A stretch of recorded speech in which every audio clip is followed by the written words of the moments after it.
Gloria al Señor. Bienvenido nuevamente. Continuamos el tema. ¿Qué es lo que el mundo de hoy necesita? Un problema de conexión con internet.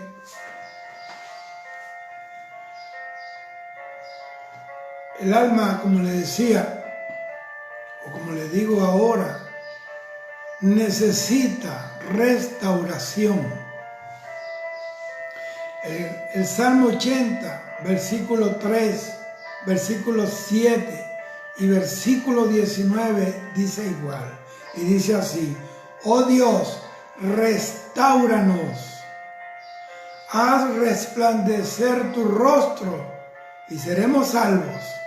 Luego dice, oh Dios, restáuranos. Se está hablando, incluyendo la nación de Israel. Necesitaba restauración. Las naciones necesitan ser restauradas, naciones que han sido tocadas y entregadas a las manos del diablo a través de la brujería, de hechicería, de magia, de vudú, de macumba. Gobernantes que cuando ganan no le entregan la nación a Jesús, a Dios, para que se cumpla lo que dice el Salmo 33:12. Bienaventurada la nación cuyo Dios es Jehová, Dios de los ejércitos. Sino que van y buscan brujos, se hacen rodear de babalaos, de santeros, de endemoniados, de ocultistas. Entonces le entregan la dirección o la guianza de la nación a lo que digan los santeros, los brujos, lo que digan los hechiceros o los astrólogos. Cosa tremenda es esta. Van y se bañan con sangre de animales en un rito brujero, santero, babalao. Y por eso los pueblos sufren las consecuencias del paganismo de los que dirigen los pueblos. Les repito, Dios me dio esta palabra. Me dijo que hablara este tema. Hay mucha gente herida. Padres heridos por la rebeldía de sus hijos, por su ingratitud, por su desconsideración. Esposos heridos por las peleas de continuo de sus esposas celópatas, endemoniadas, amargadas. Esposas heridas por la infidelidad y el maltrato del esposo. Necesitamos restauración.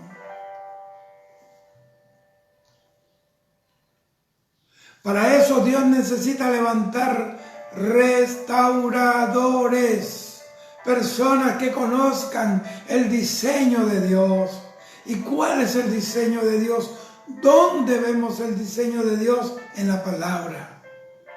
En el principio creó Dios los cielos y la tierra. Dios creó el mundo con inteligencia, con sabiduría. Hizo al hombre, dice la Biblia, que poco menor que los ángeles.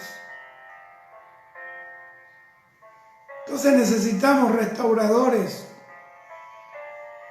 Pero para restaurar se necesita haber sido restaurado. Isaías 49, versículos 5 al 9. Síganlo.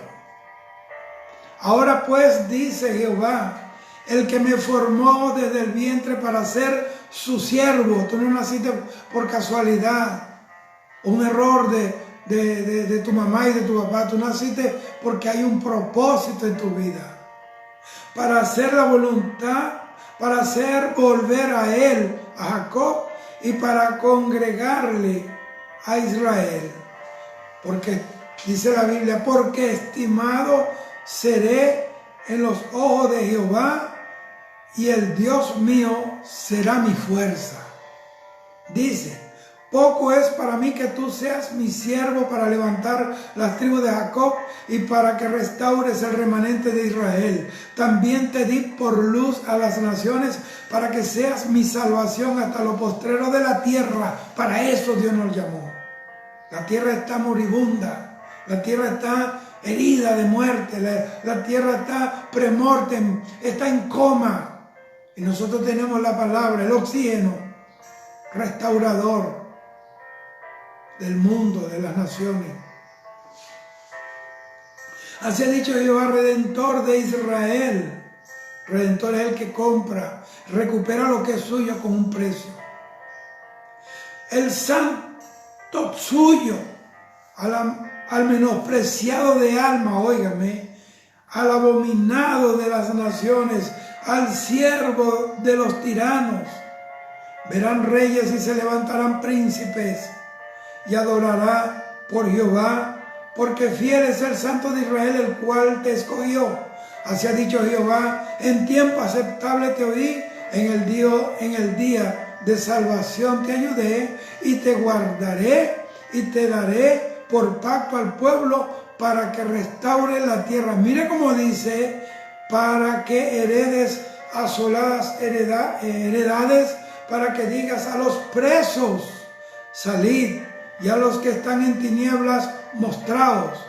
En los caminos serán apacentados, y en todas las alturas tendrán sus pastos. Se necesita hombres y mujeres que tengan el suficiente sentimiento de Dios en su corazón para ir a restaurar al que está en ruina. Este pasaje también es aplicado al ministerio del Señor Jesucristo como Mesías. Esto lo escribió Isaías 700 años antes que Jesús naciera. Isaías era el rey, no era cualquier persona, era un príncipe, era hijo del rey Amós. Pero no es tanto que era príncipe, eso no fue lo que lo hizo grande, sino que era un profeta del Señor, y la teología lo llaman el evangelista del Antiguo Testamento. Vio a Jesús crucificado y dijo que por sus llagas fuimos curados, hablando de Jesús. Entonces, la restauración es bíblica. La Biblia está llena de testimonios de restauración en naciones, en pueblos, en reinos y en personas. Segunda de Corintios capítulo 5, versículos 18 al 20 dice así: y todo esto proviene de Dios, quien nos reconcilió consigo mismo por Cristo y nos dio el ministerio de la reconciliación, que Dios estaba en Cristo reconciliando consigo al mundo, no tomándoles en cuenta a los hombres sus pecados, y nos encargó a nosotros la palabra de la reconciliación. Nosotros fuimos llamados a reconciliar. ¿Qué significa reconciliar? Mediar entre dos partes para que lleguen a un acuerdo, para que cesen conflictos. Hay un conflicto entre el hombre y Dios, hay un conflicto entre la naturaleza y el Dios que la creó. El mundo está en conflicto con Dios.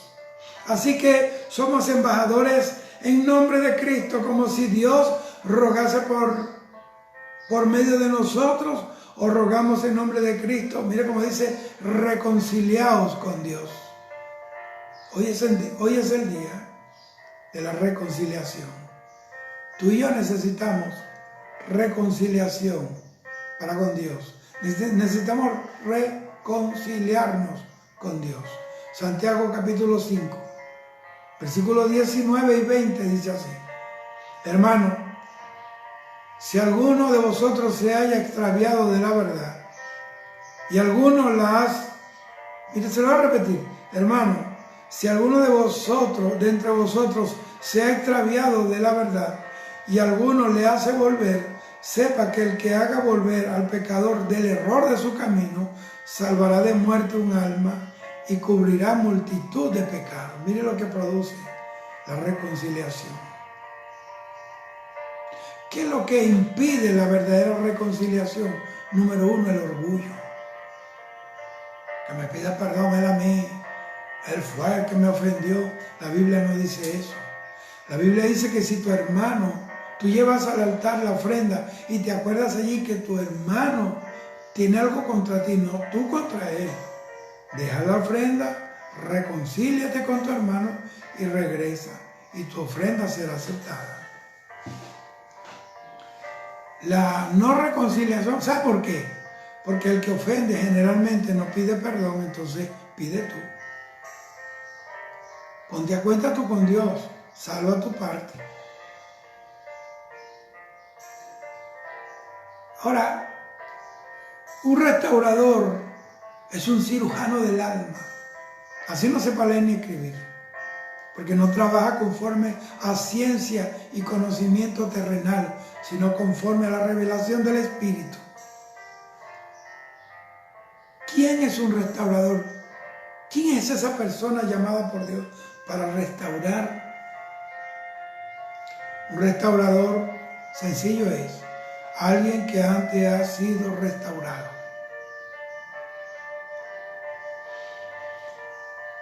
Ahora, la persona que restaura o antes de tratar a otras personas, miremos por nosotros mismos. Antes de restaurar a otro, mirémonos en el espejo de la palabra. Entremos en el programa de Dios para que nos haga un escaneo del alma, una resonancia magnética de tu vida espiritual, de tu corazón. Lucas capítulo 17, versículo 3, dice así: mirad por vosotros mismos, si tu hermano pecare contra ti, repréndele, y si se arrepintiere, perdónale. Aquel a quien reconoce autoridad de Dios y acude para ser ayudado, esa es la persona candidata para ser restaurado. Y el restaurador, la persona que trabaja en esa área de sanidad interior, es una persona que siempre de continuo tiene misericordia y está mirando, está guardando a sus hermanos. Jehová le dijo a Caín: Caín, ¿dónde está tu hermano? ¿Y qué? Yo soy el caso, guarda de mi hermano. Sí, somos guarda de nuestros hermanos. Tenemos que verlos. Si lo vemos que va por mal camino, tenemos que detenerlo. Tenemos que hablarle al corazón, tú y él. Nadie más tiene que saberlo. Ahora, hay gente que tiene cierto recelo a entrar en, digamos, en ese programa de restauración. ¿Por qué? Porque se ha perdido la confianza en la gente.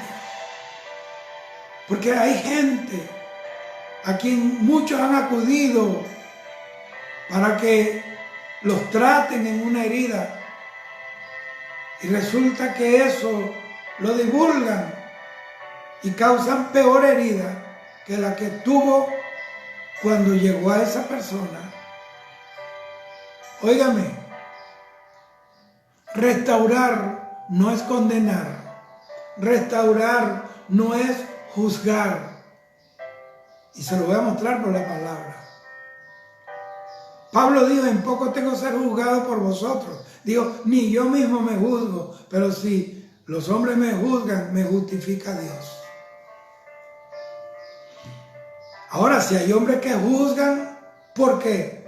Con razón, bueno, Pedro lo dice, que si alguno es perseguido por ladrón, por criminal, por impío, bueno, está recibiendo el trato de sus propias actitudes. Pero cuando a nosotros nos calumnian, cuando a nosotros nos persiguen, hablando toda clase de mal contra nosotros, mintiendo, eso nos hace bienaventurados. Gloria a Jehová, Dios de los ejércitos. Es más, voy a ir un poquito más allá, voy a inyectar una dosis más concentrada de lo que significa ser un restaurador. Y voy a inyectarlo en el alma, voy a inyectarlo en el espíritu de quienes me están viendo ahora mismo. Gente que están ahora en muchas partes del mundo, en Europa, Centroamérica, Suramérica, Norteamérica, muchas partes están viendo.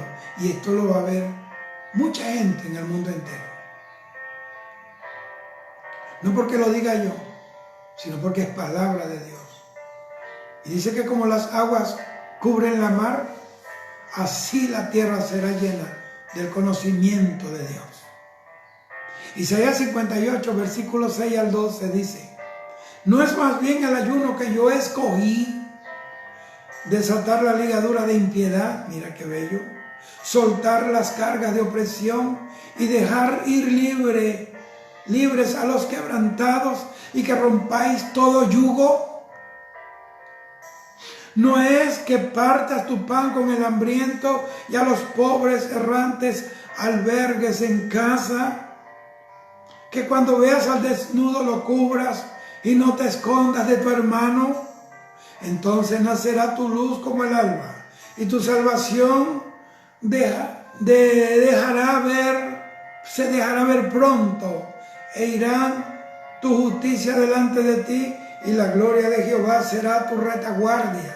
Entonces invocarás y te oirá Jehová, clamarás y dirá él: heme aquí.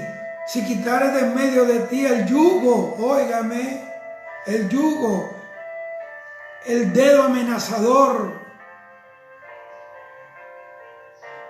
y el hablar vanidad, y si dieres tu pan al hambriento y saciares el alma afligida, en las tinieblas nacerá tu luz. En las tinieblas nacerá tu luz, y tu oscuridad será como el mediodía. Jehová te pastoreará siempre, y en las sequías saciará tu alma.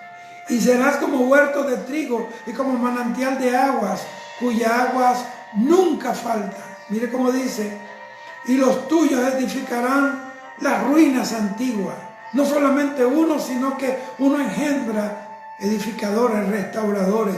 Los cimientos de generación en generación levantarás, y serás llamado reparador de portillos, restaurador de calzadas para habitar.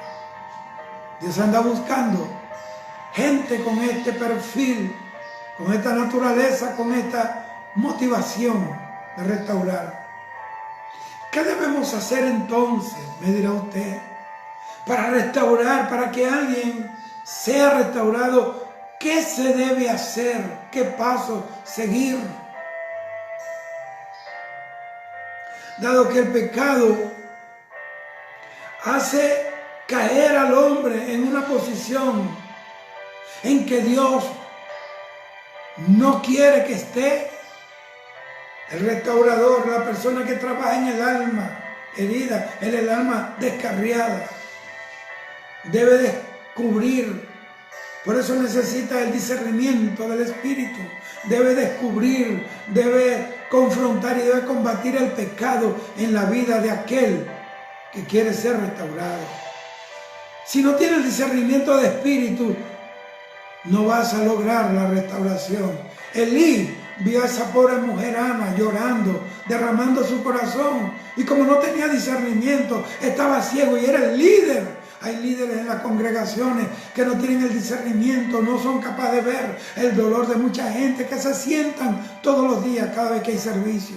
Hay un alma sedienta, hambrienta, herida por falta de buscar del Señor. Y le dijo que era una borracha. Le dijo: mujer, deja la borrachera. No era una borracha, era una mujer herida, afligida de espíritu. Herida por la otra esposa del Cana, Penina. Penina significa coral, hablando de la serpiente, no de los moluscos esos que están en los arrecifes del mar. Está hablando de una serpiente. Estaba allí, y esa serpiente la hería todos los días, porque ella paría y ella no. Ella era estéril. ¿Sabe una cosa? La serpiente, ese es el trabajo. La generación de la serpiente, ese es su trabajo, su naturaleza, herir, herir, arrastrar, condenarte, hacerte sentir mal. Porque cuando te hacen sentir mal, ellos se sienten bien. Porque cuando te destruyen, ellos se edifican sobre tus ruinas. No hagas eso, no lo permitas. Entonces, ¿qué debo hacer, pastor? ¿Qué se debe hacer? Yo te estoy dando un consejo. Es lo que están ministrando hoy. Los que están al frente de una congregación, un ministerio, o que tienen personas que Dios puso bajo sus manos para que los ayuden, para que los guíen en el camino del Señor. Lo primero es que tiene que entender que el pecado tiene que ser confrontado. Segunda de Samuel capítulo 12, versículo 1 hasta el versículo 13, cuando David peca, hizo algo en secreto. Pero el profeta Natán recibió revelación de lo que estaba pasando en el reino. Y este hombre fue y confrontó a David en su pecado. Y David era el rey. David era el hombre que se sentaba en el trono del gobierno. ¿Por qué nuestros gobiernos están como están? Porque cada vez que alguien tiene la oportunidad de ir a donde un presidente, un gobernador, un alcalde, en vez de hablarle de Dios y con la sabiduría del Espíritu confrontarle, lo que hacen es hacer mercado, a pedir una camioneta, a pedir crédito, a pedir cosas materiales. Por eso nuestros pueblos están como están, porque hace falta hombres como Elías, con respeto, para que hay gente haciendo cosas malas. Y no se confrontan porque prefieren estar bien con el hombre y mal con Dios. Porque ¿qué es lo que hace que el pecado se incremente y se robustezca los músculos de la iniquidad? El silencio del hombre de Dios. Que con tu silencio cobarde, las tinieblas cada día cubren más la tierra. Dios necesita gente como Elías. Dios necesita gente como Juan el Bautista, como Jeremías. Dios necesita gente que se paren en la brecha por Dios, delante de Dios, por el pueblo, para que no sean destruidos. Gloria al Señor. Y cuando Natán lo confronta, David, por eso que David era tan grande, David dijo: he pecado contra Dios. Reconoció su pecado. Tú nunca podrás ser restaurado, ni podrás restaurar a alguien, oigan, se lo voy a repetir, ni será restaurado, ni usted podrá restaurar a alguien que no reconozca que hay un pecado. ¿Por qué? Porque es bíblico, la Biblia dice que el que encubre su pecado no prosperará, pero el que lo confiesa y se aparta alcanzará misericordia.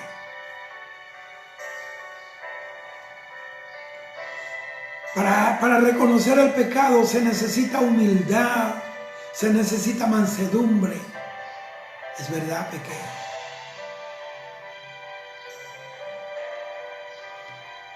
Entonces, tratando de reflejar la misericordia con la que Dios nos ha tratado a nosotros mismos, nosotros tenemos que tratar a los demás.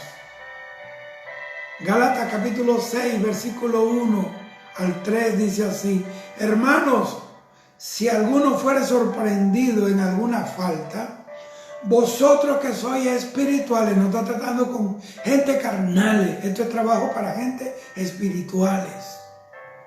Restaurarle con espíritu de mansedumbre. Se necesita tener el espíritu de mansedumbre, ese que tuvo Jesús, que dijo: aprended de mí, que soy manso y humilde de corazón. considerándote a ti mismo, no sea que tú también seas tentado y te caigas. Sobrellevar los unos las cargas de los otros y cumplir así la ley de Cristo. La ley de Cristo es una ley, algo que te obliga a hacerlo. Es restaurar al hermano. Vivir para reconciliar al hombre con Dios. Para promover el perdón, la reconciliación. ¿Por qué? Porque dice aquí, porque el que se cree ser algo no siendo nada, a sí mismo se engaña. Hay gente, si no tienen el espíritu de mansedumbre, de humildad, si no reconocen el pecado, aunque se crea lo que se crea, es nada, se engaña a sí mismo. Y no hay peor mentiroso que aquel que se cree su propia mentira. Así que, si actuamos con las motivaciones, las acciones y las actitudes correctas, no será necesario que pasemos del versículo 15 de Mateo capítulo 18 al 18. Pero debemos usar la autoridad de Dios como lo hubiera hecho Jesús mismo, ya que tenemos la autoridad que Dios nos delegó. Segunda de Corintios 13:10 dice, conforme a la autoridad que el Señor me ha dado para edificaros. Mira para qué la autoridad, para edificarnos, para destruir, no para ser un dictador, no para ser un abusador. Lo voy a repetir. Conforme a la autoridad que el Señor me ha dado para edificaros y no para destrucción. ¿Ve? Cuando alguien destruye no está usando la autoridad de Dios. Está usando la naturaleza del diablo, porque la Biblia llama al diablo una de las, ¿cómo decir?, de los nombres, los calificativos. La naturaleza del diablo es destructor. Apolión significa destructor, el que va a guiar a la langosta esta, que van a azotar la tierra 5 meses durante la gran tribulación. Pero hay gente que usted la va a tratar y entonces van a tratar de buscar atajos. No, tiene que ayudarlo a que confiese, que reconozcan su pecado. No delante de ti, porque en realidad el hombre no salva a nadie. Se trata de que reconozca y se aparte. Gálatas capítulo 6, versículos 7 y 8 dice así, no os engañéis, Dios no puede ser burlado, todo lo que el hombre sembrare, eso también segará, porque el que siembra para su carne, de la carne segará corrupción, mas el que siembra para el espíritu, del espíritu segará vida. Ajá. Y primera de Juan capítulo 1 versículo 9, 2, repito, dice así, si decimos que no tenemos pecado, nos engañamos a nosotros mismos y la verdad no está en nosotros. Si confesamos nuestros pecados, Él es fiel, Él es justo para perdonar nuestro pecado y limpiarnos de toda maldad. Si decimos que no hemos pecado, le hacemos a Él mentiroso y su palabra no está en nosotros. Hijitos míos, estas cosas os escribo para que no pequéis. Mas si hubiera alguno pecado, abogado tenemos para con el Padre, a Jesucristo el justo. El buen abogado, el mejor es Jesucristo. Hay abogados, sobre todo los que trabajan en el área penal. Y si el delincuente, la persona que cometió el delito o el crimen, tiene dinero o no sé, trata de sacarle el dinero, no todo, porque hay abogados, mi esposa es abogada, digna y dignos, le dicen al hombre, al del delito, al que están defendiendo, dime tu verdad que yo me encargo de decir tu mentira. Y así está pasando. La justicia ha sido violada, manoseada, ha sido destruida. Necesitamos hombres y mujeres, jueces, fiscales, magistrados, abogados, que tengan a Dios en su corazón, para que no se dé el caso de la injusticia. Hace tiempo Dios me dio un mensaje para una mujer en una nación. Yo estaba en esa ciudad y Dios me revela y me habla, me dice, quiero que vayas allá. Dios arregló el camino. Cuando tú vas de parte de Dios, Dios abre camino. Cuando llegué donde la mujer, y estaba sentada, me hicieron pasar, y ella me dice, ¿qué desea? ¿Y qué puedo ayudarle? Yo le digo, no, yo vengo de parte de Dios. Y cuando le dije así, la mujer se paró y se agarró de la mesa, puso la mano sobre la mesa. Yo no sé qué vio ella, pero yo le dije lo que Dios me dijo que le dijera. Yo nunca he condenado a un inocente, pero tampoco se me ha escapado el que es culpable. La mujer cayó sobre el escritorio y ahí murió. Y yo estaba más asustado porque van a decir que yo maté a esa mujer. Empecé a orar. Como usted nunca puede entender que yo lloré. El Señor, yo no maté a esta mujer, fuiste tú. Así que resucítala o a mí me van a meter preso. Y ella cuenta que ella iba por un túnel hacia abajo. La llevaban dos hombres vestidos de verde como militares, pero eran negros, lo más negro que se puede ver. Y la llevaban para abajo un túnel y ella oía solamente mi clamor. Y ella veía hacia arriba y el círculo de la luz de la superficie se iba cerrando hasta que quedó del tamaño de una moneda. Y ella clamaba, y ella iba bajando a las tinieblas. Y oyó una voz que le dijo, voz que yo no conozco, voz que no oigo. Y la mujer siguió clamando y yo clamando, Señor, sálvala a ella para que me salve a mí. Y Dios le dio una oportunidad. La mujer resucitó sobre el escritorio donde había caído. Esa mujer era juez. Y lo tremendo es que iba a una iglesia cristiana, pero aceptaba soborno. No todos los jueces son así. Y yo estoy clamando para que Dios restaure el sistema judicial, para que llene de gente que ame la justicia y puedan representar a Dios con dignidad en la tierra, porque Dios es el juez de toda la tierra. Y esa mujer me contó eso, que aceptaba sobornos y que hacía cosas malas.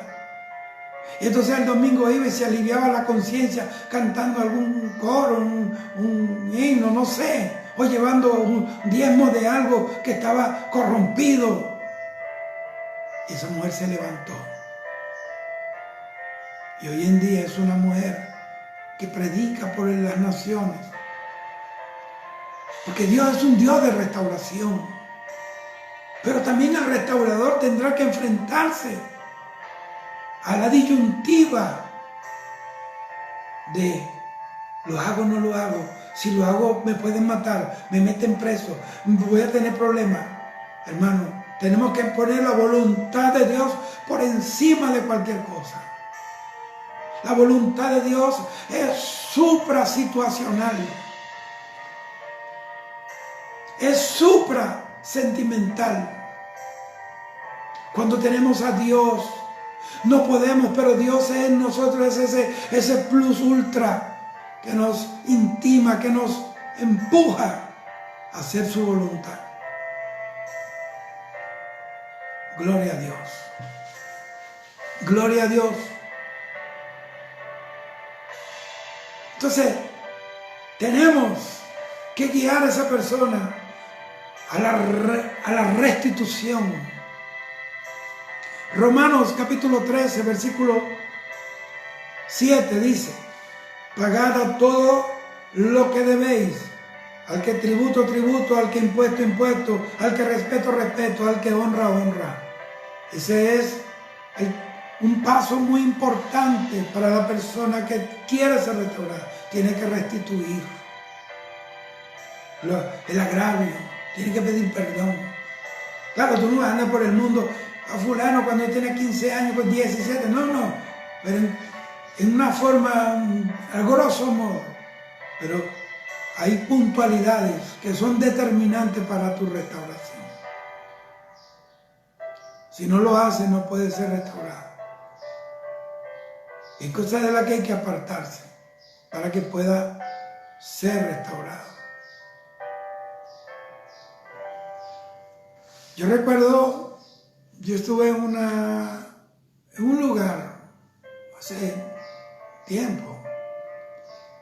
Yo estaba predicando, era un retiro, eran varios días, y había un joven, había muchos pastores, era algo grande, de muchas iglesias, era una concentración masiva.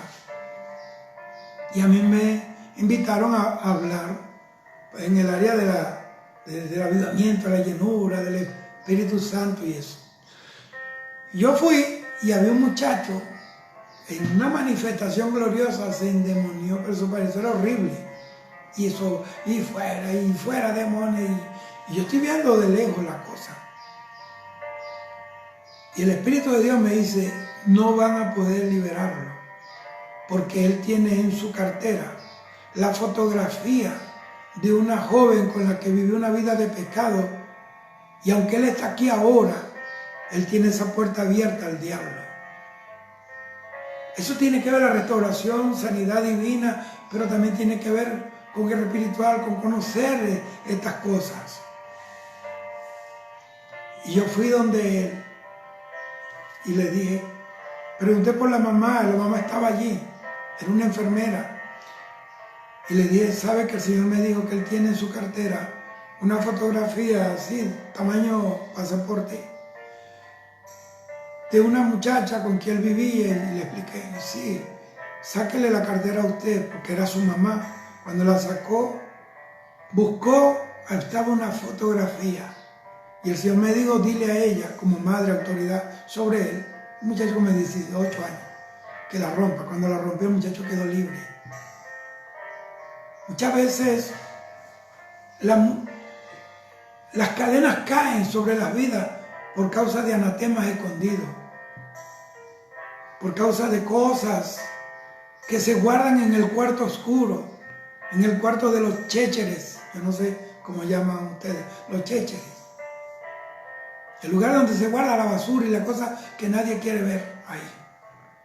Tú tienes que permitir al Espíritu Santo que entre en tu cuartito oscuro y que te limpie para que no te suceda lo de este chico. Muchacho útil, estaba siendo usado en un área, pero por desconocimiento o porque falta de discernimiento de la gente que están al frente o por no hablar de estos temas. Si la gente, yo he fundado muchas iglesias y he pastoreado muchas veces, si la gente se van al infierno porque le da la gana, porque yo no les he enseñado mal el Evangelio. Y he procurado ser testimonio y ejemplo. Gloria al Señor. Entonces, debemos guiar a la iglesia que perdone a ese que llegó, a ese que pecó contra Dios. Pues como decía estos días, que cuando llega a alguien que viene por herido del pecado, se consigue en la iglesia como el hermano mayor del hijo pródigo, que no se contenta cuando viene alguien restaurado pidiendo perdón. Necesitamos restauración todos. Dicen, no, esto hay que asesinarlo, hay que fusilarlo, hay que caerle a piedra, como dice la Biblia. Qué tremendo. Entonces, por falta de amor y de mí. La Biblia dice que con misericordia y verdad se corrige el pecado. Ahora, misericordia y verdad no es alcahuetear. Estoy hablando de misericordia. Considerarte a ti mismo y ver que ahí puede estar tú, o puede haber estado tu hijo o tu hija. 2 Corintios 2, 5 al 11 dice así: pero si alguno me ha causado tristeza, no me la ha causado a mí solo. Mira cómo dice, por eso es que la iglesia tiene que perdonar a la persona que pecó y olvidar. Así como Dios nos perdonó, perdonamos y olvidamos. Sino, en cierto modo, por no exagerar, a todos vosotros le basta a tal persona esta reprensión hecha por muchos. Así que, al contrario, vosotros más bien debéis perdonarle y consolarle, hablando del pecador, para que no sea consumido de demasiada tristeza. Por lo cual os ruego que confirméis el amor para con él, porque también para este fin os escribí, para tener la prueba de si vosotros sois obedientes en todo. Y al que vosotros perdonáis, yo también, porque también yo lo he perdonado.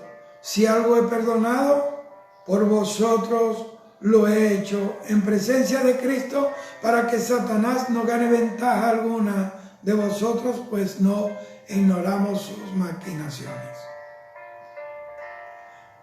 Efesios 4:32 dice: antes sed benignos unos con otros, no malignos, benignos, misericordiosos, perdonándoos unos a otros, como también os perdonó a vosotros en Cristo. Eso está, también lea Colosenses 3:13, tiene concatena esto con Colosenses 3:13. Entonces, tenemos luego de esto, tomar a la persona y sentarla en la conciencia y exhortarle a que no vuelva a cometer el pecado. Jesús lo dijo: vete y no peques más. Hay que advertir a la gente de no practicar el pecado, la consecuencia que trae eso. Primera de Juan 5:18 dice: sabemos que todo aquel que ha nacido de Dios no practica el pecado, pues aquel que fue engendrado por Dios le guarda y el maligno no le toca. Mire, la ciudad de Nínive, la capital del reino asirio, esa ciudad fue perdonada por Dios, aunque llevaba una sentencia de muerte a través del profeta Jonás. Jonás significa paloma, pero este no parecía una paloma, parecía un buitre. Quería que Dios matara a los ninivitas. Y habían 120,000 personas allí que se iban a ir al infierno.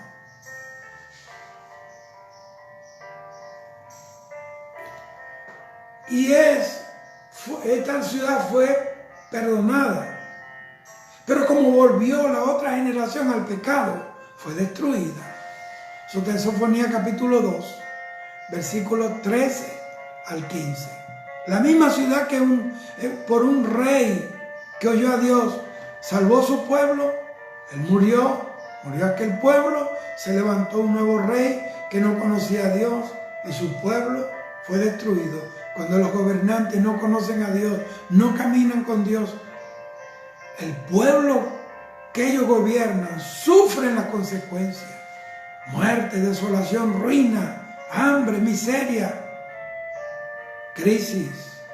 Juan 5:14 dice: mira, has sido sanado. Le digo al ciego que sanó el Señor: no peques más para que no te venga alguna otra cosa peor.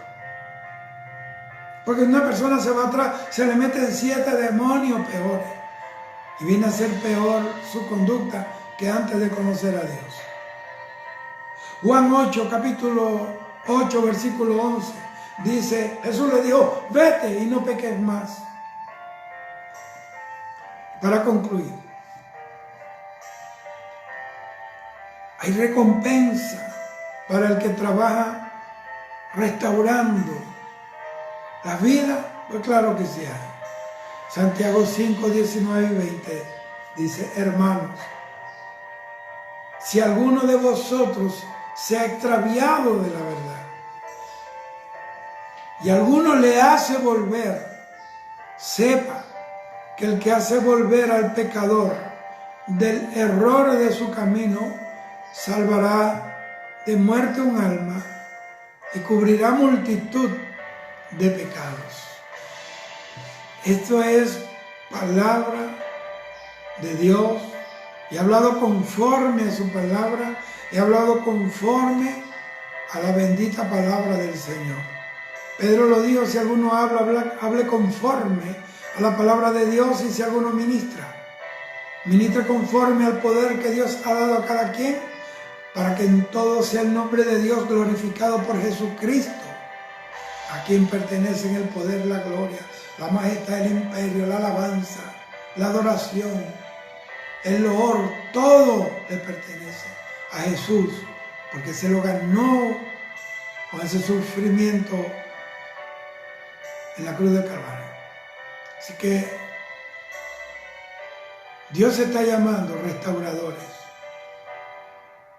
Y el tema de hoy: ¿qué es lo que el mundo de hoy necesita? No necesita carros modernos, son importantes. No necesita tecnología, es importante. Ahorita mismo la estamos utilizando para gloria de Él. Pero lo que el hombre de Dios, el mundo necesita es restauración. Volverse al diseño original, la cual un día, a ese diseño y al programa al que originalmente fue insertado. Vamos a orar. Y no solamente Dios restaura el alma, Dios restaura el corazón, Dios restaura el cuerpo, Dios restaura la salud, la finanza, las relaciones interpersonales, restaura las relaciones de familia, las relaciones de Estado.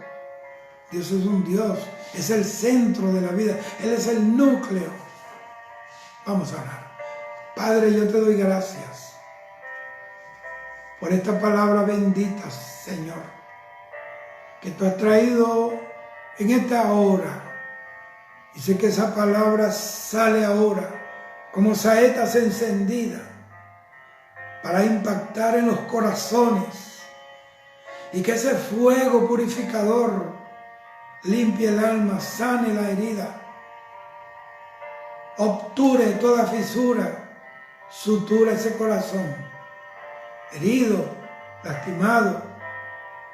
Ministros, pastores, predicadores lastimados por el mismo puño de las mismas congregaciones. Ministros heridos por la indolencia, el abandono de sus organizaciones. Te pido, Señor, para que tu gloria corra, sea glorificada a partir de esta hora, Señor. Sana como río, Señor. Inúndalo, como dice tu palabra en Isaías. Paz como un río, que el río de tu paz los inunde, Señor, y se ahoguen esas amarguras, esos dolores, y saca de ahí, de esas aguas, una nueva criatura, un hombre, una mujer sanada, restaurada, dispuesta para alabarte, glorificarte y para ir a restaurar a otro que está herido. Te doy gracias, Señor. Sanidad divina te pido por aquel enfermo. En el nombre de Jesús. Amén y amén. Dios les bendiga. Dios les guarde. Seguimos acá estudiando la palabra del Señor, para que crezcamos juntos en el conocimiento de la verdad.